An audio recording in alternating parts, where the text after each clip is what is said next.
L'épilepsie. Il s'agit d'une condition dont je ne suis pas personnellement atteint. Parce que si vous ne me connaissez pas, bonjour, je m'appelle Cory, j'ai un syndrome d'air dans l'os hypermobile, une maladie des tissus conjonctifs aux multiples symptômes et comorbidités dont, à ma connaissance, l'épilepsie ne fait pas partie. Mais bon, puisque l'épilepsie peut être une comorbidité de plein d'autres conditions et qu'on est au mois de novembre, mois de sensibilisation à l'épilepsie, je me dis que ça peut être intéressant malgré tout d'en parler.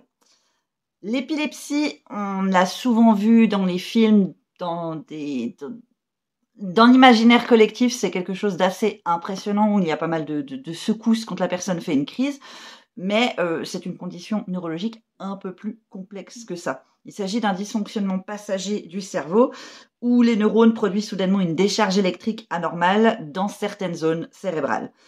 Une seule crise épileptique ne signifie pas que la personne est épileptique, et même 10% de la population générale aura une crise dans sa vie. C'est le fait d'avoir des répétitions de ces crises qui définit la maladie. Les symptômes extérieurs peuvent varier en fonction des crises et des personnes. Il peut y avoir ces mouvements, ces tremblements incontrôlés que l'on a souvent en tête quand on parle de crise d'épilepsie, où il y a vraiment une grande partie du corps qui tremble, avec des pertes de conscience ou un niveau de conscience variable. Il peut y avoir des crises qui sont plus subtiles, par exemple avec des pertes de conscience partielles ou totales, mais sans forcément de tremblements, ou des crises avec des tremblements qui sont plus localisés à certains endroits, avec là aussi un niveau de conscience variable. Tout ça pour dire qu'il est possible qu'une personne ait des crises d'épilepsie sans que les autres le remarquent forcément.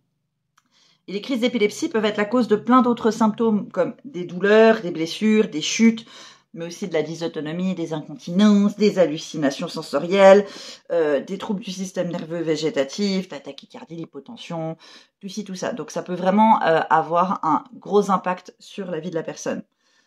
Ce qui est aussi important de savoir, c'est que l'épilepsie peut être cause de décès. On imagine assez facilement qu'une crise d'épilepsie au mauvais endroit, au mauvais mouvement, peut créer une chute, une noyade, quelque chose qui entraîne un décès comme ça, mais il y a un certain nombre de décès dus à la mort subite, en fait, lors des crises d'épilepsie, qui ne sont pas complètement compris et expliqués aujourd'hui, mais c'est le cas. Donc c'est quelque chose où on peut en mourir et les gens n'en ont pas forcément conscience.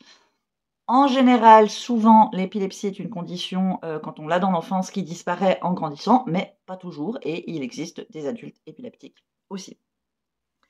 Je voudrais juste vous parler de 5 personnes qui ont besoin de votre aide et qui sont épileptiques. Il s'agit de personnes qui vivent à Gaza, en Palestine. Vous savez ce qui se passe là-bas, la situation est désastreuse. Je ne vais pas vous faire un dessin. Et Butterfly Effect Project a vérifié et soutient 5 familles dont des membres sont épileptiques. Nous avons à la ligne 57 Noah, qui a 2 ans. Nous avons à la ligne 69 Yazid. On a la ligne 407 un enfant de 2 ans également, dont je ne connais pas le nom. À la ligne 824, on a Mohamed, qui est le père de la famille et qui est épileptique. Et nous avons un deuxième Mohamed à la ligne 983, qui a, lui, 22 ans. Ces 5 personnes, du coup, n'ont pas la possibilité d'avoir accès aux traitements qui pourraient les aider par rapport à leur épilepsie. Vous pouvez vous en douter, dans les situations actuelles, les triggers sont assez intenses là où ils sont.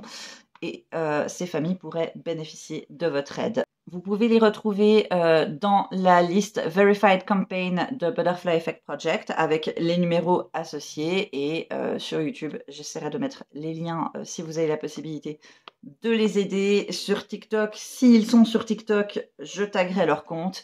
Allez les soutenir, apportez-leur le soutien, c'est très très important en ce moment pour toutes les familles là-bas. Mais voilà, profitons du mois de l'épilepsie pour remonter un peu leur situation.